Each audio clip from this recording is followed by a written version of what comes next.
This is Shokora Zouheikyoku aka chocomint, and welcome back to our let's play of the game called Deliver Us from Evil. In the last episode, our main character have successfully leave heaven to go to earth, and now we're going to find the version called Cauldron in order to learn more of what we should do in the earth. So, let's start. I mean, wrong stuff. My bad.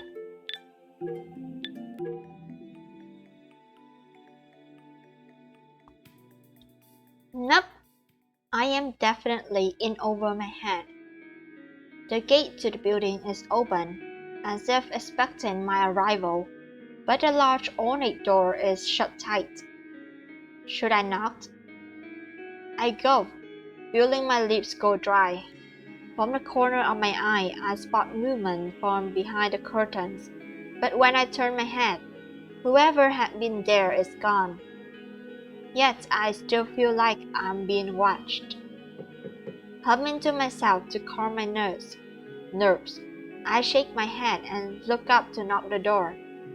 It swings open, creaking loudly, but no one greets me. So this looks like a really beautiful place. Like, I do like the design, it's very big. There's a giant flower in the middle of the gate. Everything looks very polished and smells like riches. Hello? Is anyone here? There's no answer. Slowly, I cross the threshold and look around. I am immediately overwhelmed by the amount of decorations and religious motifs lining the halls, along with a giant picture on the second floor, which is super giant since I am standing at the gate of the hall and I could see the picture super clearly. This means this person is super rich and they are really love themselves. Like narcissist. But anyway, this children must be quite devout. However, this doesn't feel as welcoming as I would imagine a house devoted to heaven to be. I wonder if this really devoted though, since Michael just said that there is something about Cauldron's parents. Towards the center of the grand foyer I see a throne. The sunlight from outside hits the dais, casting the room in an ethereal glow. High above is a portrait of Cauldron, sitting on the same throne. Michael called him a Nephilim, a being born to both a human and an angel. To which angel I don't know, but it seems rather prideful to have one's own portrait hanging in such a place. I mean, humans are prideful. You can see those noble families hanging and painting their own pictures to hang to the walls so that there's next generation or something of that kind will remember them, see them, or something. Slowly, I approached the throne and reached out to brush a finger along one of the gilded arms. Please don't touch that, I just had it polished. I jumped back and gasped. There he is, an almost exact copy of the portrait above, Cauldron. Rather than looking upset, he seems almost amused that I just tried to touch his belongings. I clear my throat. Right, sorry. I didn't mean to be rude. You're Cauldron, aren't you? He seemed surprised by my direct approach, but he quickly masked it by taking a slow drag of his cigar. Hello there, Cauldron. a general look of yours, you look like one smirk person. That and he looks like someone of like noble birth or someone you remind of like a general or a mafia boss, something like someone with that kind of smirk that makes people wanna punch you or hit you or mad at you of that kind. The cigar, the high boots. I can barely see his pants and mostly his boots. It does show off his legs though, very tight. Even though I only see like half of it. I'm sure he'll have long legs. So anyway, this person looks like someone not very trustworthy, or just someone who's like like to tease you a lot. Smirk, maybe looking down on you. I don't know if that smirk is anything to go by. It smells terrible. Well, at least his voice sounds really good. I do like his voice. But then again, I like everyone's voice so far. Chuckling, he walks towards me and blows the smoke just to the side of my face. Normally, people refer to me as Lord Keldranon Aurelius von Galen. That's a long-ass name. However, you can call me Keldron, little angel. I see, thank you. Little? Standing in place, looking around with such a big soft eyes like a little lost puppy. Not to mention those garish robes and no sense of basic human propriety. Clearly an angel. And, if I had to warrant a guess, an angel sent by the dearly devoted Archangel Michael. There's something about his tone. I'm not sure if I like this man's attitude. Alright, so what if I am? Michael asked me to find you. We need your help. It's an urgent matter. Ah, yes, I do recall getting a letter from dear Michael in regards to his little bug problem. How cute that he not only asked me to help, but also sent his secretary? Secretary? My name is Ariel. I am a guardian angel of heaven, and I was sent here because Michael is my friend. He just made to see us through. And you, Keldron, are going to help me. Oh.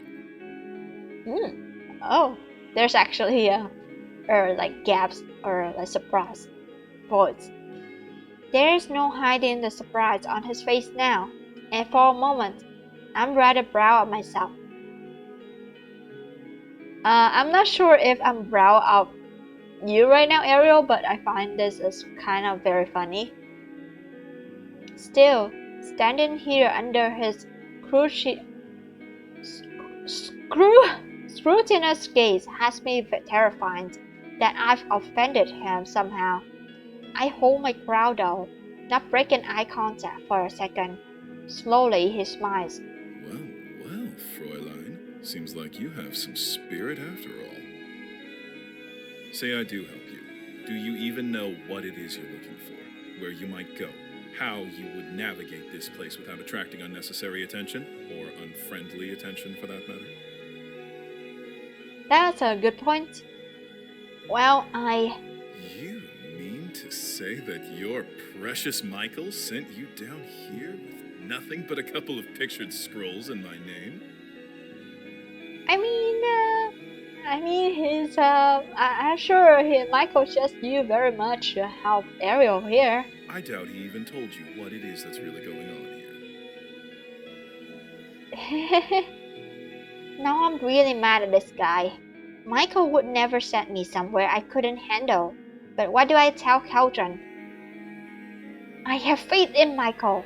I'm not afraid. Challenge him. Okay. So, what should we do here?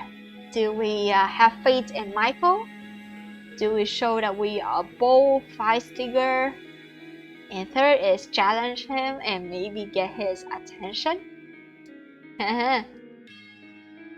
But does getting his attention matter? Or maybe it would get someone else's attention, I don't know. But then Michael is so sweet and we should have faith in Michael. Yes, we should have faith in Michael. I have faith in Michael. Michael told me everything about the dark wishes. He wouldn't send me in blind. Really? He told you absolutely everything. That would be a first. What are you talking about? There are far more sinister forces at play here than you might think. And Michael is in the mood for coming. These so-called wishes represent some of humankind's most irreverent desires. You mean those are sinful? Well, certainly in the eyes of heaven and His Holiness in Italy. To certain groups, they are all part of being human, though they do pose a certain threat. I watch as he pulls out a folder tied with a golden ribbon. A message from heaven. My contacts at the Vatican and I have been following the situation rather intimately. These are not simple bad wishes falling, but rather physical manifestations of humanity's darkest desires, lust, greed, envy. The way he enunciates each word sends a cold shiver down my spine. For the first time, his expression grows serious. Whoever is creating these little bugs seems to amass these wishes here in this town. And given the nature of their origin, I have a strong suspicion that they are meant to give power and shape to something very, very dangerous. Tell me, what do you know about the fallen? The fallen, angels who went against the will of the throne and, as such, were cast out of heaven. Every angel born since knows that story. Just thinking about it makes me a little bit sad. The ones who defied the will of God and were cast down, of course. Why? Well, I believe this has something to do with them, or rather, their leader. Their leader? Wait, no. You mean Lucifer? But that's impossible. He was vanquished, punished. Keldron laughs mirthlessly, shaking his head. Oh, you sweet naive thing. Not everything needs to have a physical form to be dangerous. After all, perhaps the most treacherous weapon in the universe is all own thoughts, all desires, all private musings. Lucifer knew this well, which is why I think he's using the power somehow. Obviously, that would be very bad news for you indeed. That's the understatement of the millennium. Whatever confidence I had before completely leaves me now. If this is truly the work of Lucifer, then what chance do I have? Seeming to notice my distress, Keldron smirks. Are you going to fly back to heaven, darling? What am I going to do? I have nothing, no leads, no results. But heaven is counting on me. Michael is counting on me. And no matter what, I'm certainly not going to let this smirk Laura bully me out of my mission. No, I'm not. I'm going to do what I can to put a stop to all this. And you're going to help me. For the second time, Keltran looks genuinely surprised. Oh, am I? Well then, it was a very good thing indeed that I decided to help you long before you entered my halls, little angel. What? Then why did you? Are you kidding me? Why didn't you just say so? Because I do so like seeing you angels squirm a little, especially when asking for my help. This guy... You're a Nephilim. That means you're half angel. Aren't you on outside? I don't know, he's half human. He could be on someone else's side. Oh, did your precious Michael tell you that as well? Did he tell you which angel had the distinct pleasure of being my parent? He... Of course not. Not that it matters in this instance.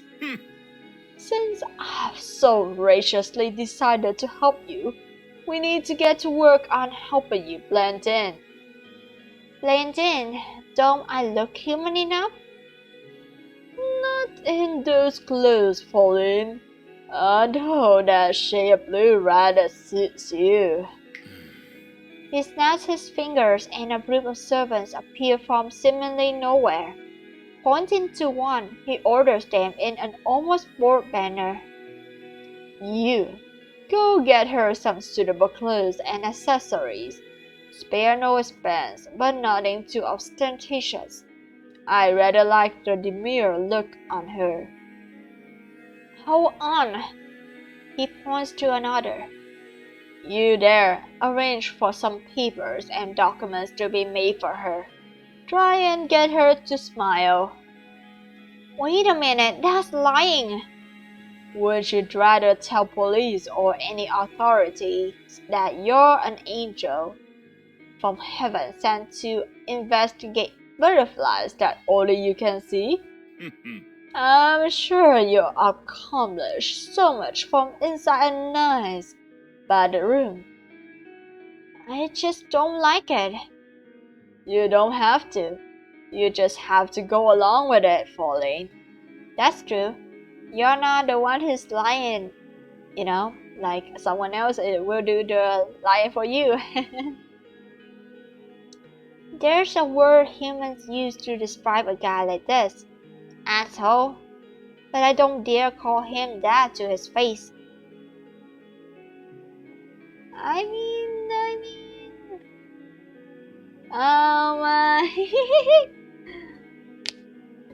mean, he's kind of smirking a little. I guess it's described as not correct.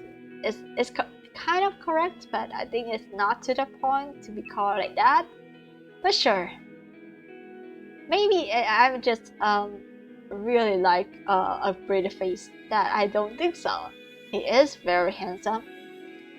Finally, he points to one final person. I feel uncomfortable with the way none of them look Keltran in the eye. Now this is the most important task. This little angel needs a nest to fly home to. Wait, you mean my own place? Of course. Under more pleasant circumstances, I'll be blessed to have you stay here. But it would be highly suspect if such a beautiful young thing was seen coming in and out of my home on the daily. That's true. They may think that you are his, Ariel might be his, lovers or something of that kind. Maybe someone who hates him, who wants to cause disadvantages to him, may capture you and may capture Ariel, make it even more difficult. Some people might get ideas. Ideas? Like what? He merely smirks, taking out another cigar and lighting it. I look around in confusion and notice a servant sigh in exasperation. Oh, I beg your pardon? Yeah, I think she knows. Relax, I was clearly talking about demons. Unfortunately, my name and status are rather well known to certain parties in town. Now, about a place near the town center. It's only on the other side of the park here, plus there are plenty of places for you to explore. I mean, investigate. Would that be agreeable? He's not taking her very seriously. Or he just wants to rile her up. My own place. All of this feels like a lot, but maybe it might be fun? And Keldron is right. At least that way I can work without too many distractions. It sounds lovely, actually. Thank you, Keldron. I appreciate this. Of course you do. After all, when I promise to help someone, I make sure nothing is withheld until they are absolutely satisfied. Really? Indeed. After all, no good deed goes unpunished, Pauline. Now run along and get your measurements. You have a lot of work ahead with you. Oh. I almost forgot. We need to figure out a new name for you. What's wrong with my name? Nothing at all. However, it would be prudent to choose a new alliance for yourself. After all, I promised dear Michael that I would keep you safe. How about... So we have her human name, which we can name her actually anything. But I believe there should be a default name already. So I'm gonna test if there is a default name. Relia has a nice ring to it, don't you think? Okay, it does have a default name.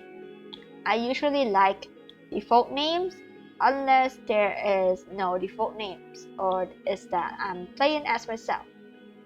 Well, actually I am playing as myself, but I usually feel myself more like or hidden camera or maybe her little friend that goes with her instead of like as myself. So Relia is really interesting because her name is Ariel, and Relia is just a mix and match of the words already in the name Ariel. So that's really smart. It's different, but if you think it's a good idea, I know it is. Besides, it's a lovely name, Relia. I will go to my grave denying that I blushed at that. Oh my. According to the developer, Keldron is not romanceable, but I smell a lot of flirting around the place. Or maybe the guy is just naturally charming and seductive. I don't know. But it's working. It's working in making a girl swoon. A girl swoon. Now off you go, Taylor squeezing. I frown, but not anyway, and nervously follow the servant holding a measuring tape. Suddenly, I feel a hand gently wrap mine, and I turn around in shock. The one holding my hand is Keldron, but there's a purpose behind it that it pins me in place. Little angel. Thanks.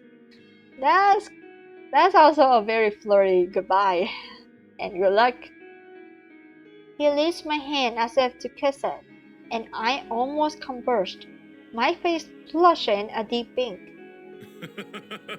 Instead, he lets go and walks away, laughing at my expression. I'm beginning to see why Michael called him difficult. but he's also charismatic.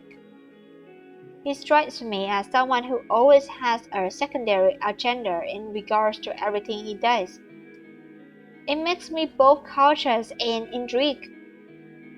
Sighing, I resign to my fate of being measured. Just what have I gotten myself into?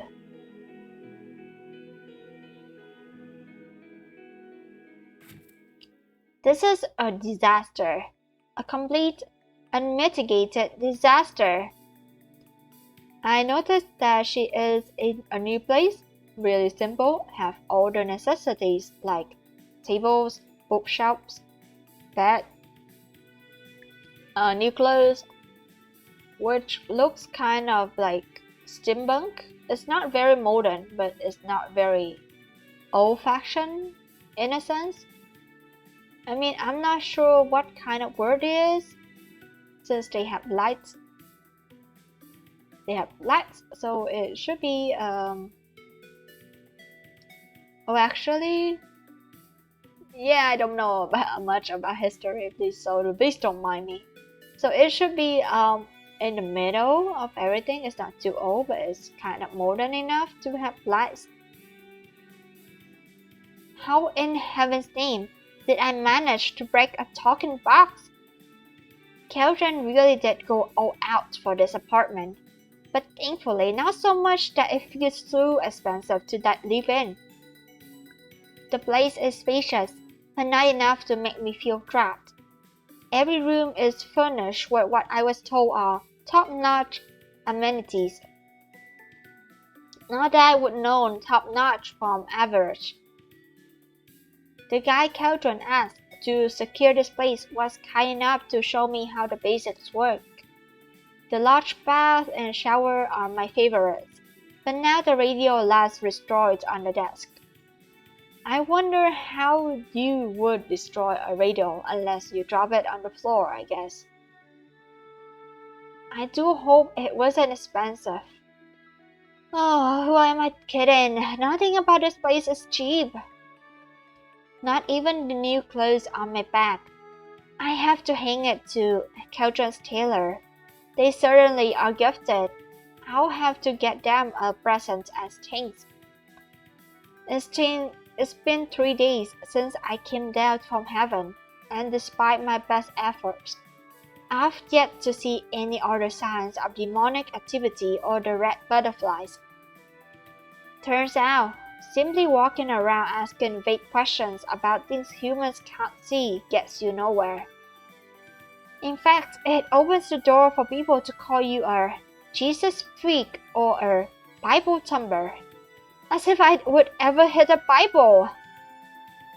Maybe today I'll finally have some luck. Grab in my purse. I'm gonna skip that. I walk over to the massive wad of cash, hidden inside a small drawer and box. Who really needs all this money? Oh well, at least I don't have to worry about going hungry. Unless I get into another fight with what you call it? Oh, the microwave. Elf the microwave. I learned that word from watching TV. That's a really bad word. You should not be working. You shouldn't be learning those kind of words. Oh my god. I take out a few bills and leave the apartment to find something to eat. I'm useless on an empty stomach. Kelton certainly wasn't lying about how vibrant this town was. Everything a person could ever want could be found here. Clothes, food, books, trinkets, everything except a red butterfly apparently. What should I eat today? I like both of these little cafes here. One really has really nice cakes, but I like the other's tea much more. Just was I about to decide where I want to go, someone bumps into me and knocks me over. And this should be a good end to our playthrough today. In this playthrough, we were able to meet Kelton, who is quite charismatic. and quite flirty. I'm not sure if it's on purpose or not, but it's very charming. So, thank you all for watching, and I'll see you on the next Plus Play. Bye bye!